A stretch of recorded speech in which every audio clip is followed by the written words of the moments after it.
ამაღლებას მოგვიანებით კი ჩვენი გადაცემის სტუმრები ფესტივალის ორგანიზატორები იქნებიან. საქართველოს პარლამენტის ეროვნული ბიბლიოთეკის საგამოფენო დარბაზში საფრანგეთში მოღვაწე ქართველი მხატვრის ლევან მოსიაშვილისა და ფრანგი ფოტოხელოვანის ალენ პიზენის ნამუშევრების ერთობლივი გამოფენა შეხვედრა მომავალთან გაიხსნა. ქართველი მხატვარი ლევან მოსიაშვილი 19 წელია საფრანგეთში მოღვაწეობს. მისი ნამუშევრები მსოფლიოს არაერთ ქვეყანაშია გამოფენილი. საქართველოში ეს მისი მეორე მასშტაბური გამოფენაა.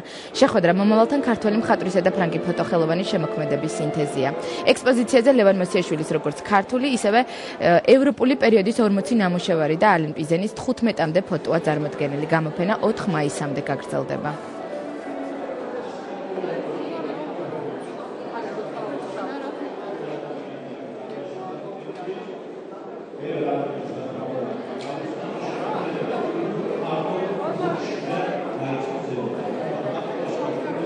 ეს ნამუშევრები დაიბადა მოგზაურობების, ურთიერთობების, შეხვედრების მომავალთან შედეგად. დიახ, მაშინ დაიბადა 2006 წლებში იდეა გვესაუბრა ხელოვნებაზე, გვესაუბრა ფილოსოფიურად.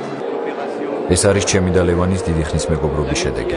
გადავწყვიტე გამეკეთებინა აბსტრაქტული პრეზენტაცია, რომლის იდეაც ერთობლივი ნამუშევრებიდან წამოვიდა. შევამჩნია, რომ საქართველოში დიდი ინტერესი წევს ხელოვნების ეს მიმართულება. ამიტომ წელს გამოფენის მოწყობა სწორედ აქ გადავწყვიტე.